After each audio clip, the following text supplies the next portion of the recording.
भूपेश बघेल जी, चरणदास महंत जी, stage पे Congress party के सब वरिष्ठ नेता, हमारे प्यारे कार्यकर्ता, भाइयों और बहनों, प्रेस के हमारे मित्रों, आप सबका यहां बहुत बहुत स्वागत। गर्मी में आप यहां बात सुनने आए, इसके लिए दिल से बहुत बहुत धन्यवाद। भैया आप मीडिया वाले थोड़े नीचे बैठ जाइए।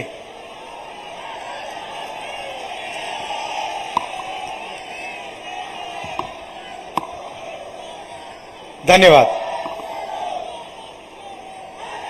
यहां पे ये सामने खड़े हो जाते हैं और फिर टीवी पे हमारी मीटिंग कभी नहीं दिखाएंगे, सिर्फ मोदी जी की दिखाएंगे। खैर इनकी गलती नहीं है, ये तो सिर्फ कैमरा चलाते हैं, छोटे रिपोर्टर हैं। इनके मालिक हैं वो मोदी जी से फायदा लेते हैं, इसीलिए वो मोदी जी का चेहरा 24 घंटा टीवी पे चलाते हैं। अच्छा, आपने अपने आप से कभी पूछा है कि टीवी पे 24 घंटा नरेंद्र मोदी जी दिखाई देते हैं और कांग्रेस पार्टी के नेता टीवी पे कभी नहीं दिखते? आपने कभी पूछा अपने आप से ये होता क्यों है? मैं आपको बताऊं, क्योंकि टीवी के मालिक किसान नहीं है, मजदूर नहीं है। अगर टीवी वाले मालिक किसान और मजदूर होते तो 24 घंटा कांग्रेस पार्टी के लोगों के चेहरे उस पर दिखते। मगर टीवी का मालिक अदानी जी हैं, पूरा का पूरा फायदा नरेंद्र मोदी जी अदानी जी को देते हैं, तो टीवी वाले इसलिए हमारी मीटिंग नहीं दिखाते। भाइयों और बहनों, दो तरीके की सरकार होती है। लोग आपसे कहेंगे अलग अलग तरीके की सरकार होती है, नहीं, सिर्फ दो तरीके की सरकार होती है। अब मैंने 20 साल राजनीति में काट लिए हैं, दो ही तरीके की होती हैं। एक सरकार होती है जो देश और प्रदेश के सबसे अमीर लोगों के लिए काम करती है, और दूसरी सरकार होती है जो देश या प्रदेश के किसानों, मजदूरों, छोटे व्यापारियों, युवाओं, बेरोजगार युवाओं के लिए काम करती है। और तीसरी सरकार होती नहीं। अब आपने निर्णय लेना है कि आप कौन सी सरकार चाहते हो। आपके पास, आपके सामने चुनाव है, आपने निर्णय लेना है। कमल का बटन दबाओगे, अदानी जी की सरकार बनेगी, खदान चली जाएगी, सही दाम नहीं मिलेगा, एयरपोर्ट, पोर्ट सब उठा के ले जाएंगे, आपकी जमीन छीन के ले जाएंगे। या फिर कांग्रेस पार्टी का बटन दबाओ और जैसे ही आपने बटन दबाया वैसे ही किसानों का, मजदूरों का, छोटे व्यापारियों का काम शुरू हो जाएगा।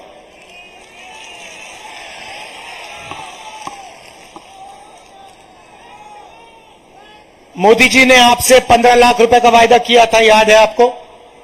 याद है? काले धन मिटाने का वायदा किया था, याद है? वायदे पूरे किए? 15 लाख आया बैंक अकाउंट में? आपके बैंक अकाउंट में 15 लाख नहीं आया। 2-3 अरबपति है, उनके बैंक अकाउंट में 15 लाख करोड़ रुपए चला गया। भाइयों और बहनों, नरेंद्र मोदी जी ने किसानों का कर्जा माफ नहीं किया, ना हिंदुस्तान की सरकार ने किया,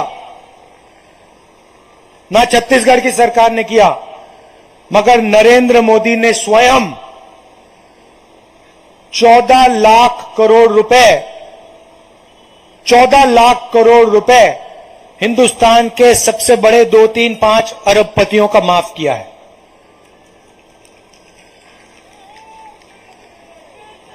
हमने भी आपसे वायदे किए थे, मैंने स्वयं वायदे किए।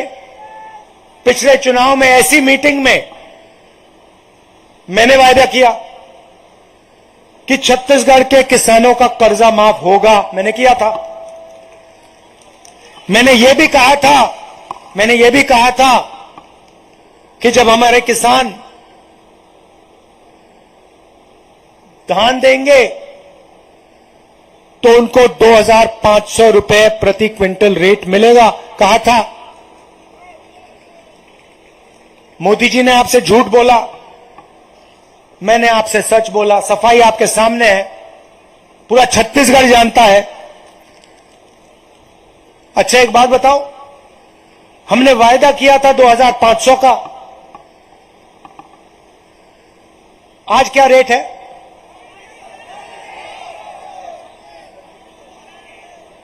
2,600। हमने 2,500 कहा, अब 2,640 है। आपने हमें यह तो नहीं कहा कि भैया इसको बढ़ाओ, कहने की जरूरत ही नहीं रही, हमने बढ़ा दिया। क्यों? क्योंकि हम आपकी आवाज को सुनते हैं, जो आपके दिल में हम वो समझते हैं। और आज मैं आपको दो चीजें कह रहा हूं, किसानों को, छत्तीसगढ़ के किसानों को दो चीजें कह रहा हूं। आज ये 2,640 है, आने वाले समय में ये 3,000 हो जाएगा। और ये बढ़ता ही जाएगा, ये बढ़ता ही जाएगा। और जैसे हमने पिछली बार कर्जा माफी की बात कही थी,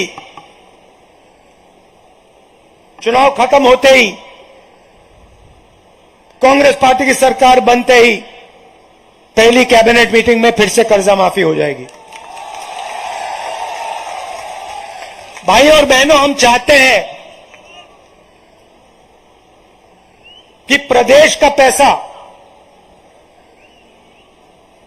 गांव में जाके खर्च हो। मोदी जी अदानी जी को पैसा देते हैं, अरबपतियों को पैसा देते हैं, उस पैसे को ले जाते हैं, अमेरिका ले जाते हैं, जापान ले जाते हैं, वहां पे घर खरीदते हैं, हवाई जहाज खरीदते हैं।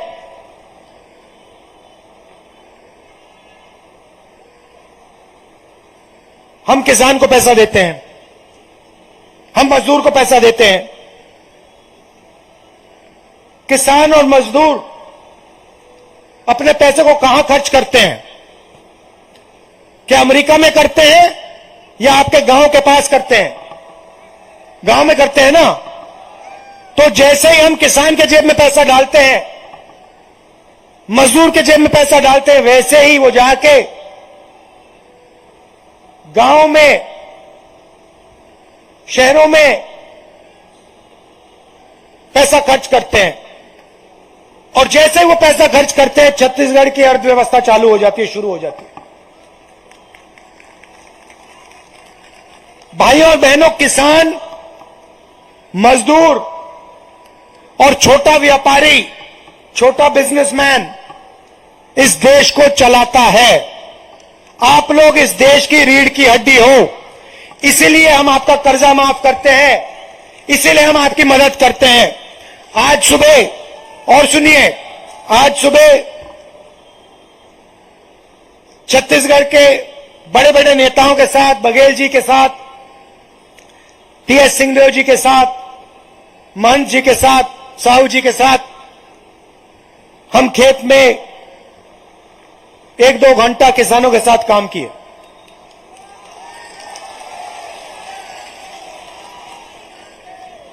धान काटा और फिर किसानों से हमने बात की, मजदूरों से बात की। 20-25 किसान थे। मैंने उनसे पूछा, भैया कैसा चल रहा है? साफ उन्होंने कहा, देखिए राहुल जी, ऐसी सरकार हमने कभी पहले देखी नहीं है। इस सरकार ने जितना हमारे लिए काम किया है, किसी और सरकार ने हमारे लिए काम नहीं किया।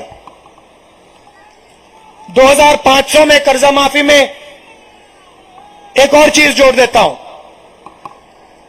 23,000 करोड़ रुपए किसान न्याय योजना में 26 लाख किसानों को इस सरकार ने दिया है। सीधा छत्तीसगढ़ के शहरों में, गांव में डायरेक्ट ये पैसा डाला है और इससे पूरे छत्तीसगढ़ को फायदा हुआ है, छोटे व्यापारियों को फायदा हुआ है। मगर जब मैं मजदूरों से बात कर रहा था तो मजदूरों ने मुझे एक बात कही, कहा कि देखिए राहुल जी, आप हमें 7,000 रुपए देते हैं, साल के 7,000 रुपए देते हैं, 5 लाख मजदूरों को इस सरकार ने फायदा पहुंचाया है। मगर आप एक काम कीजिए, आज सुबह हमें बताया, प्रेस वाले जाके उनसे मिल लीजिए, पूछ लीजिए, आज सुबह उन्होंने हमें बताया कि देखिए ये जो 7,000 रुपए ये थोड़ा कम है। मैंने ये गाड़ी में अपने नेताओं से बात की और 5 मिनट में हमने निर्णय ले लिया, 7,000 नहीं, अब 10,000 रुपए मिलेगा।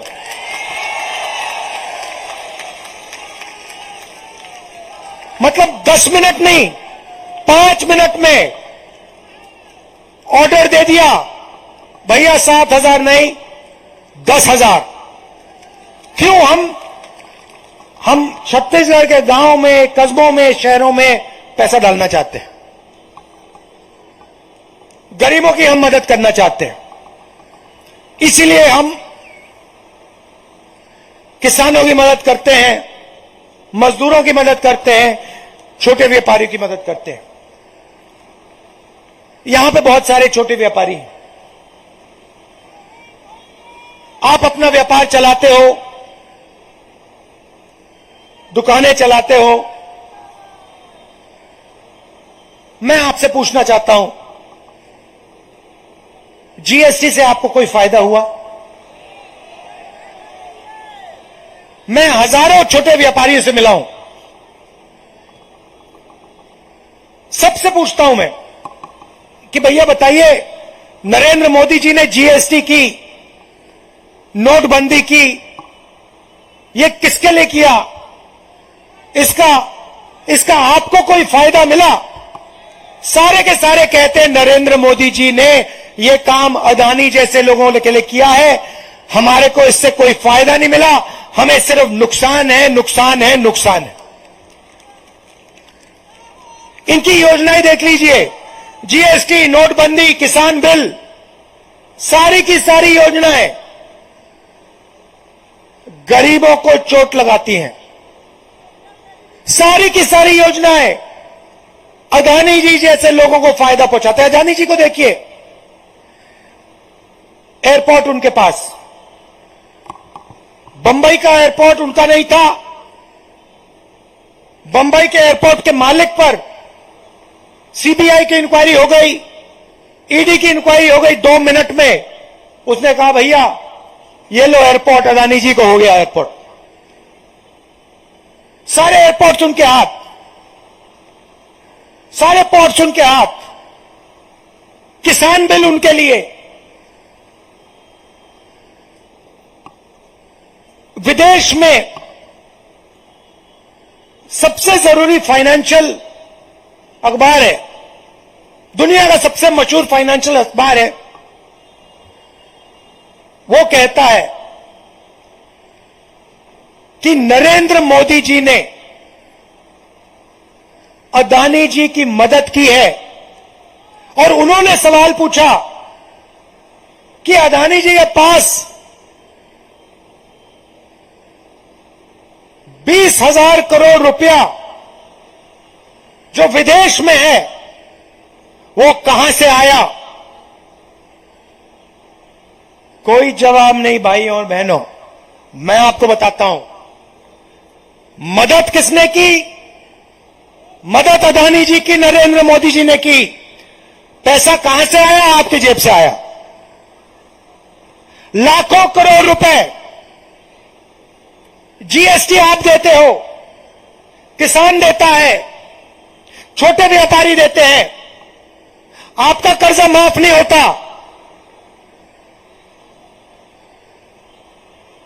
14 लाख करोड़ रुपए जो आपका जीएसटी का पैसा था, उससे नरेंद्र मोदी जी ने हिंदुस्तान के सबसे बड़े अरबपति अदानी जी जैसे लोग का कर्जा माफ किया। मोदी जी कहते हैं कि वो ओबीसी के लिए काम करते हैं।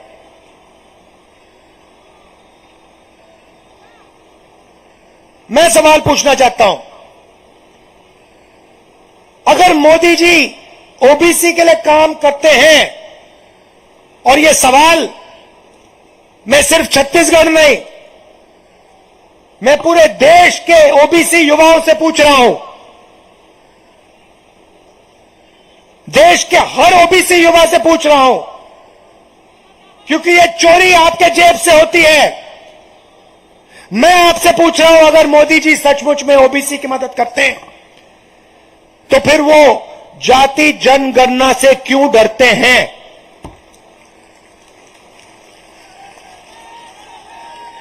वो देश को ओबीसी की सच्ची आबादी क्यों नहीं बताना चाहते?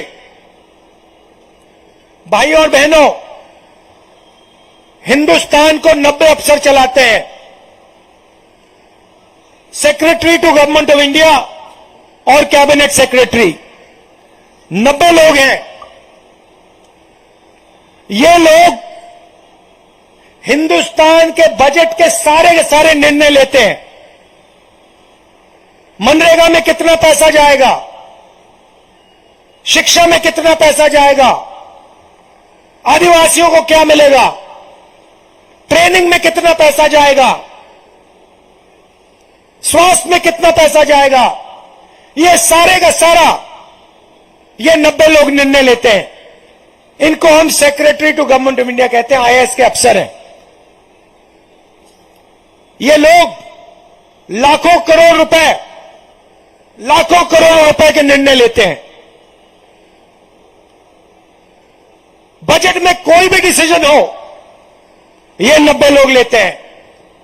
नरेंद्र मोदी जी ओबीसी की भागीदारी की बात करते हैं। मैं आज इस मीटिंग में ओबीसी, दलित, आदिवासी युवाओं से पूछना चाहता हूं, इन 90 अफसरों में से जो हिंदुस्तान के बजट पर पूरे सारे निर्णय लेते हैं, इन अफसरों में से ओबीसी कितने, दलित कितने, आदिवासी कितने?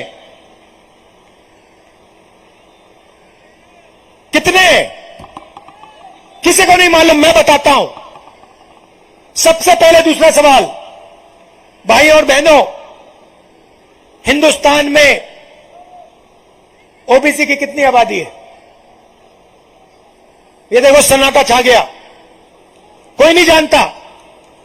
नरेंद्र मोदी 24 घंटा ओबीसी करते हैं, मगर इस भीड़ में मैं पूछ रहा हूं, भैया हिंदुस्तान में ओबीसी कितने हैं? कोई जवाब नहीं दे पा रहा।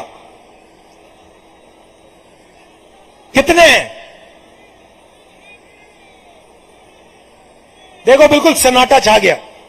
अब सुनिए, मैं आपको बताता हूं, हिंदुस्तान में तकरीबन 50% ओबीसी आबादी है। अब सुनिए, मजे की बात सुनिए, 50% ओबीसी, 12 से 14% आदिवासी, तकरीबन 15% दलित। अब सुनिए, इन अफसरों में से 90 अफसरों में से 3 अफसर ओबीसी के हैं। आबादी आपकी 50% और 90 में से 3 आपके। बात वहां नहीं रुकती, और मजेदार बात सुनिए, हिंदुस्तान का बजट तकरीबन 45 लाख करोड़ रुपए का है।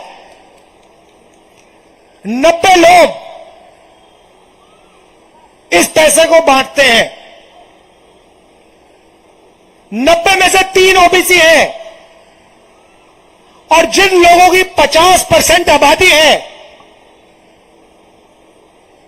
वो सिर्फ बजट का 5% बांटते हैं। मतलब अगर हिंदुस्तान के बजट में 100 रुपए होते तो हिंदुस्तान का 50% ओबीसी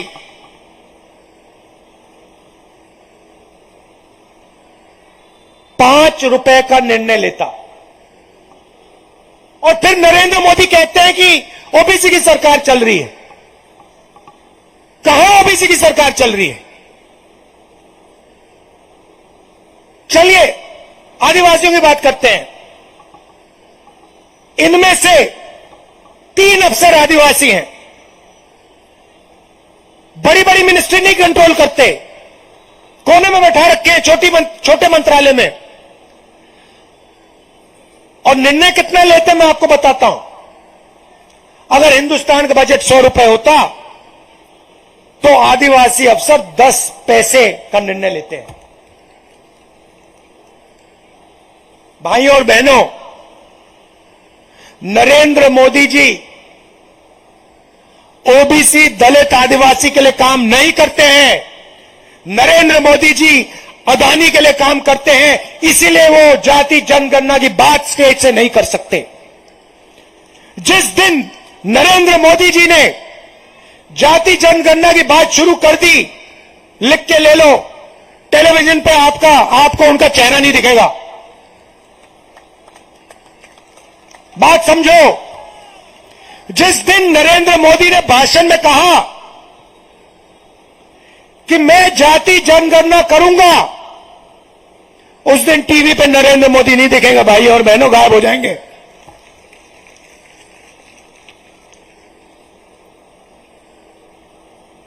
हमने साफ कह दिया है, जैसे हमारी सरकार आएगी दिल्ली में, हमने जाति जनगणना यूपीए के समय किया था, उसके आंकड़े नरेंद्र मोदी पब्लिक नहीं करना चाहते, आपको बताना नहीं चाहते। जैसे ही हमारी सरकार आएगी, पहला निर्णय उसको हम पब्लिक कर देंगे, पूरे देश को बता देंगे ओबीसी कितने हैं, दलित कितने, आदिवासी कितने। और छत्तीसगढ़ में जैसे हमारी यहां सरकार आएगी, जाति का सर्वे होगा, जैसे हम कर्नाटक में कर रहे हैं, राजस्थान में, मध्य प्रदेश में करवाएंगे, वैसे ही हम यहां करेंगे। तब सच्ची आपकी ओबीसी, दलितों और आदिवासियों को फायदा मिलेगा। एक नया चैप्टर लिखा जाएगा हिंदुस्तान के इतिहास में, एक नया चैप्टर लिखा जाएगा। और आपको सचमुच में जो भागीदारी मिलनी चाहिए, दलितों को, आदिवासियों को, पिछड़ों को, जो किसान हैं, मजदूर हैं, छोटे व्यापारी हैं, उनको जो भागीदारी मिलनी चाहिए वो मिलनी शुरू हो जाएगी।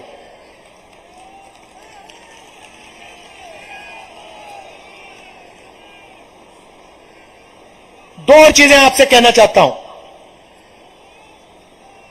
मोदी जी और बीजेपी जहां भी देखते हैं प्राइवेटाइजेशन कर देते हैं।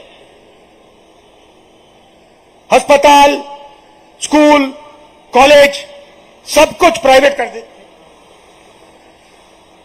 अस्पताल, स्कूल, कॉलेज सारा का सारा प्राइवेट कर देते हैं, अरबपतियों को पकड़ा देते हैं।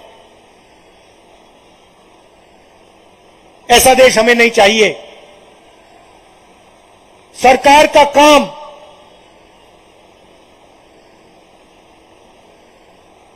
गरीबों की रक्षा करने का होता है।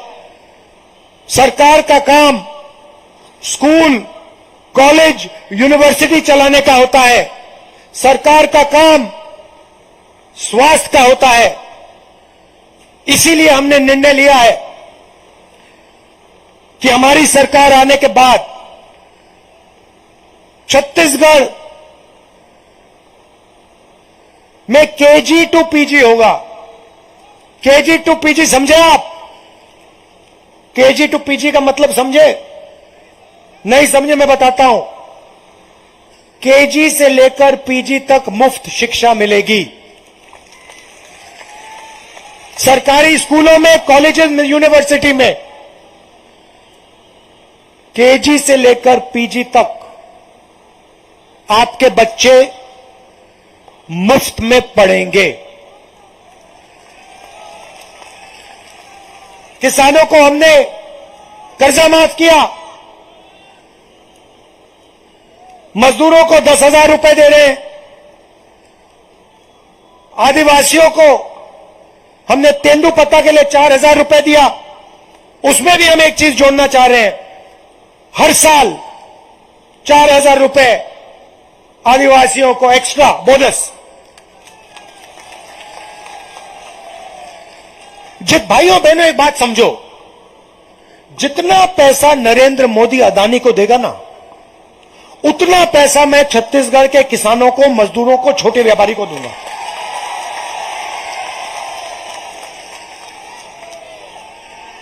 और अभी कमी क्या है, अभी दिल्ली में सरकार नहीं है, अभी हम काम छत्तीसगढ़ में करेंगे, मगर जिस दिन दिल्ली की सरकार आ गई ना, फिर देखना क्या होता है। मजाक बना रखा है। देश किसानों का है, मजदूरों का है, छोटे व्यापारियों का है। ऐसा लगता है कि भैया देश में बस 2-3 लोग हैं, अदानी जी हैं और कोई है ही नहीं। तो जितना पैसा वो उसको देंगे, लिख के ले लो, उतना पैसा मैं आपको दूंगा।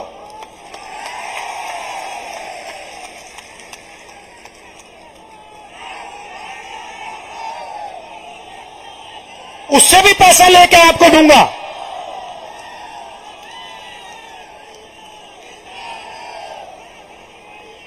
अंग्रेजी की बात होती है।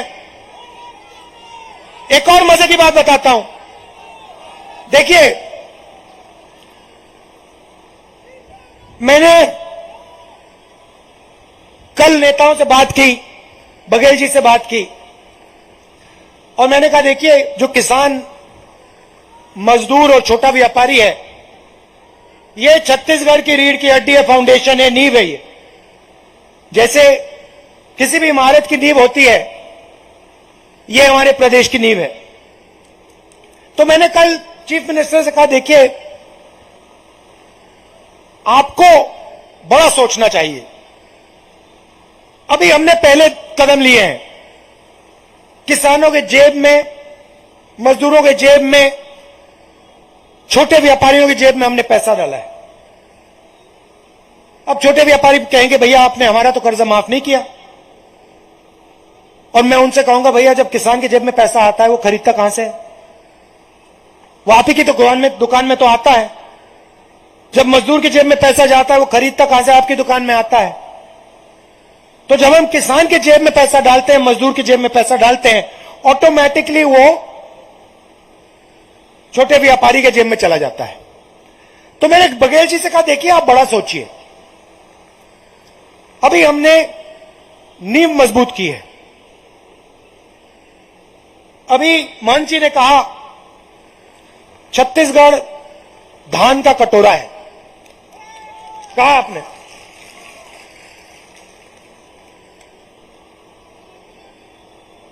हिंदुस्तान का। अच्छा, थाली में अगर सिर्फ चावल हो तो मजा तो नहीं आएगा, तो कटोरी में सब्जी भी डालनी पड़ेगी, सब्जी डालनी पड़ेगी, साइड में उसमें थाली में अचार भी होना पड़ेगा नहीं? तो मैंने बघेल जी से कहा देखिए आप ऐसे करिए, जैसे आपने यहां पे अंग्रेजी स्कूल का जाल फैलाया है, 400 अंग्रेजी इंग्लिश मीडियम स्कूल खुले हैं, वैसे ही आप फूड प्रोसेसिंग का जाल फैला दीजिए। हर डिस्ट्रिक्ट में कोई ना कोई फूड प्रोसेसिंग की इंडस्ट्री खोल दीजिए। जहां आम उगाते हैं वहां आम की प्रोसेसिंग की इंडस्ट्री खोल दीजिए। जहां हमारे आदिवासी लोग जंगल में इमली निकालते हैं, इमली की प्रोसेसिंग का प्लांट लगा लीजिए।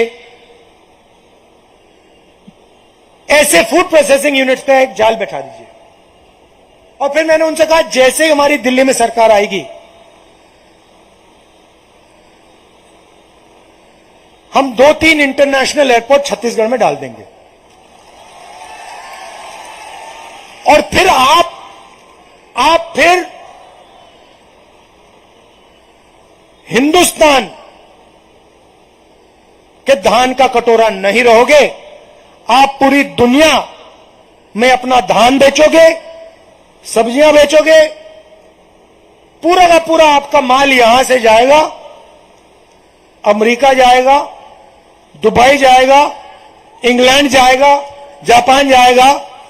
और वहां पे जब जापानी युवा चावल खाएगा, कहेगा भाई ये छत्तीसगढ़ी बहुत जबरदस्त स्वादिष्ट चावल है, ऐसा चावल तो मैंने कभी पहले खाया नहीं। फिर वो हवाई जहाज में यहां आएगा, आपके प्रदेश को देखेगा। तो इसीलिए मेरा कहना है कि छत्तीसगढ़ को सिर्फ हिंदुस्तान से नहीं जोड़ना, छत्तीसगढ़ को पूरी दुनिया से जोड़ना है। और अगर हमें पूरी दुनिया से जुड़ना है तो अगर आप अमेरिका जाओगे तो आपको अंग्रेजी की जरूरत पड़ेगी, नहीं पड़ेगी? इसलिए हम चाहते हैं कि ज्यादा से ज्यादा लोग हिंदी पढ़ो, छत्तीसगढ़िया पढ़ो, सीखो, मगर अंग्रेजी भी सीखो। क्यों? छत्तीसगढ़िया आप यहां बात करोगे एक दूसरे से, छत्तीसगढ़िया का आपका यहां प्रयोग होगा छत्तीसगढ़ में। यूपी जाओगे, बिहार जाओगे, राजस्थान जाओगे, मध्य प्रदेश जाओगे, वहां पे आप हिंदी का प्रयोग करोगे। और आने वाले समय में कल जब आपके बच्चे अपने धान को अमेरिका भेजेंगे, आपकी सब्जियों को जापान भेजेंगे, तो फिर उनको अंग्रेजी बोलनी जरूरी होगी। तो हमारी प्लानिंग भाइयों और बहनों आज की नहीं है। आज आप कहोगे भाई अंग्रेजी का क्या फायदा? अंग्रेजी का फायदा, कॉल सेंटर में नौकरी मिल जाएगी, किसी भी मल्टीनेशनल कंपनी में काम करना हो अंग्रेजी में बोलो। आने वाले समय में जब यहां एयरपोर्ट खुलेंगे, और भैया मैं एक बात कह देता हूं, तो मैं छोड़ता नहीं हूं, ये मत भूलो आप। मैंने आपको वायदा किया था यहां पे कर्जा माफ होगा। हमारी वहां दिल्ली में सरकार आएगी, मैं गारंटी करके कह रहा हूं, यहां इंटरनेशनल एयरपोर्ट लगेगा। और उसके पास में बता रहा हूं, उसके पास में टर्मिनल होगा जहां पे आपका पूरा का पूरा धान, सारी की सारी सब्जी, जो फूल आप यहां उगाते हो, वहां सब वहां टर्मिनल होगा, सीधा यहां से जाएगा, अमेरिका जाएगा, दुबई जाएगा, जापान जाएगा। मतलब ये चीफ मिनिस्टर की, मेरी, हमारी नेताओं की, आपके लिए ये विजन है, दृष्टिकोण है, ये हम करना चाहते हैं। बीजेपी क्या करती है? आती है, नफरत फैलाती है, एक धर्म को दूसरे धर्म से लड़ा देती है, एक जात को दूसरी जात से लड़ा देती है।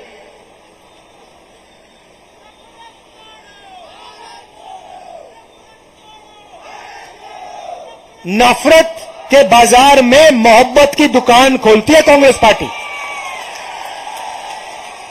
अब आखिरी बात, काफी लंबा बोल लिया मैं, आखिरी बात। बीजेपी के लोग कहते हैं भैया छत्तीसगढ़िया मत सीखो,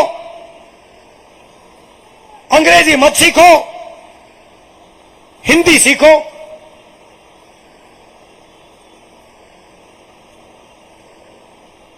छत्तीसगढ़िया को 8th शेड्यूल में नहीं शामिल किया,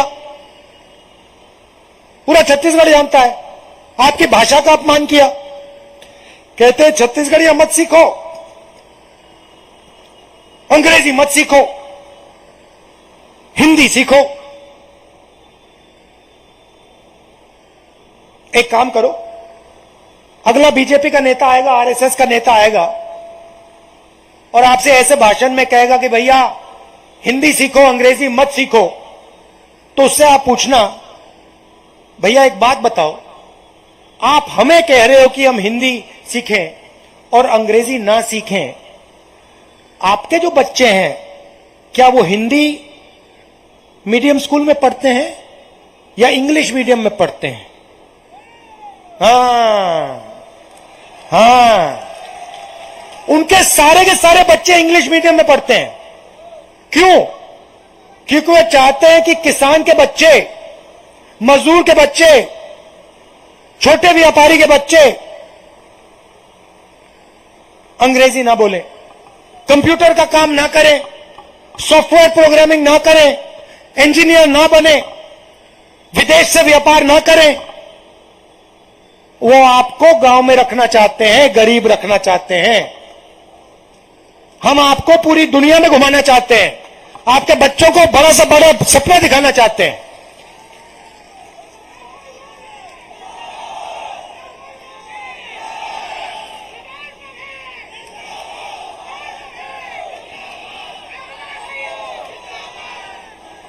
तो ये मैं आपसे कहना चाह रहा था। शाम का समय है, दूर दूर से आप आए, इसके लिए आप सबको दिल से धन्यवाद। नमस्कार, जय हिंद।